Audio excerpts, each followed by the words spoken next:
ಕಡಲಬರಿ ವ್ಲಾಗ್ಸ್ಗೆ ಎಲ್ಲರಿಗೂ ಸ್ವಾಗತ. ಇವತ್ತು ನಾವು ಕರಬೂಜ ಹಣ್ಣಿನ ಜ್ಯೂಸ್ ಹೇಗೆ ಮಾಡೋದು ಅಂತ ನೋಡುವ. ಇಲ್ಲಿ ನಮ್ಮ ಕಡೆ ಇದಕ್ಕೆ ಚಿಪ್ಪಡ್ ಅಂತ ಕೂಡ ಹೇಳ್ತಾರೆ ಅಂಗಡಿಯಲ್ಲಿ. ನೋಡಿ, ಇದನ್ನೀಗ ಮಿಡ್ಲಲ್ಲಿ ಕಟ್ ಮಾಡಬೇಕು. ಕಟ್ ಮಾಡಿದ ನಂತರ ಮಧ್ಯದಲ್ಲಿರುವ ಬೀಜ ಎಲ್ಲ ತೆಗಿಬೇಕು. ಈ ಹಣ್ಣನ್ನು ಬೆಳೆಯುವಾಗ ಅದಕ್ಕೆ ಕೆಮಿಕಲ್ ಹಾಕುವಾಗ ಸ್ವಲ್ಪ ಕಡಿಮೆ ಹಾಕ್ತಾರಂತೆ. ಕಲ್ಲಂಗಡಿ ಹಣ್ಣಿಗಿಂತ ಈ ಕರಬೂಜದ ಹಣ್ಣಿಗೆ ಕೆಮಿಕಲ್ ಸ್ವಲ್ಪ ಕಡಿಮೆ ಬಳಕೆ ಆಗ್ತದೆ ಅಂತ ಹೇಳ್ತಾರೆ. ಆಯುರ್ವೇದ ವೈದ್ಯರ ಪ್ರಕಾರ ಇದು ದೇಹಕ್ಕೆ ಬಲವನ್ನು ಕೊಡುತ್ತದೆ. ಆದ್ದರಿಂದ ಆಯುರ್ವೇದದಲ್ಲಿ ಇದನ್ನು ಬಲ್ಯ ಅಂತ ಹೇಳಿ ಕರೆದಿದ್ದಾರೆ. ಇದು ವಾತ ಪಿತ್ತವನ್ನು ಕೂಡ ಕಡಿಮೆ ಮಾಡ್ತದೆ ಅಂತ ಹೇಳ್ತಾರೆ. ಆದರೆ ವಾತ ಪಿತ್ತ ಎಲ್ಲ ಇದ್ದವರು ಮದ್ದಿಗೆ ಹೋಗಿ ಇನ್ನು ಕಾಲಿದ್ದನ್ನೇ ತಿಂದು ಅಥವಾ ಇದರದ್ದು ಜ್ಯೂಸ್ ಮಾಡಿ ಕುಡಿದು ಕೂತ್ಕೊಳ್ಬೇಡಿ. ಮತ್ತು ಇದು ಈ ಸೆಕೆಗಾಲದಲ್ಲಿ ತುಂಬ ಒಳ್ಳೆಯದಂತೆ. ಇದರ ಜ್ಯೂಸ್ ಮಾಡಿ ಕುಡಿಯೋದು ಅಥವಾ ಇದರ ಹಣ್ಣನ್ನು ಹಾಗೆ ತಿನ್ನೋದು.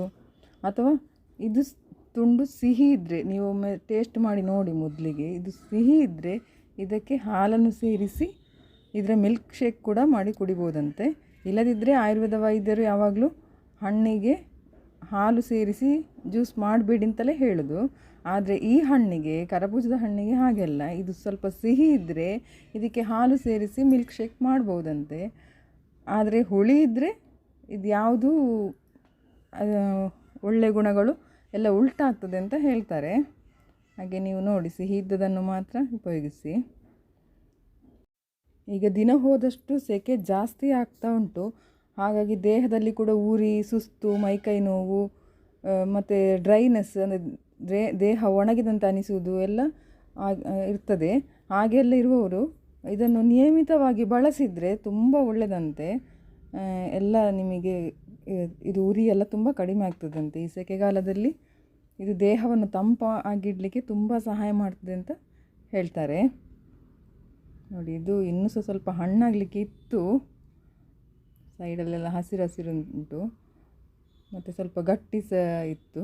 ಆದರೆ ಇದು ಸಿಹಿ ಆಗಿತ್ತು. ಹಣ್ಣು ಆಗಲಿಕ್ಕೆ ಬಾಕಿ ಇದ್ದರೂ ಕೂಡ ಸಿಹಿ ಆಗಿತ್ತು. ನೀವು ನೋಡಿ, ಹಾಲು ಹಾಕಿ ದೊಡ್ಡವರಿಗಾದರೆ ಸಕ್ಕರೆ ಬೇಕು ಅಂತ ಇಲ್ಲ. ಮಕ್ಕಳಿಗೆ ಬೇಕಾದರೆ ಸ್ವಲ್ಪ ಸಕ್ಕರೆ ಹಾಕಿ ಕೊಡಿ. ದೊಡ್ಡವರಾದರೆ ಖಾಲಿ ಹಣ್ಣು ಮತ್ತು ಹಾಲು ಸೇರಿಸಿ ಜ್ಯೂಸ್ ಮಾಡಿ ಕುಡೀರಿ ಸೆಕೆಗೆ 1-2 ದಿನಕ್ಕೊಮ್ಮೆ ಆದರೂ.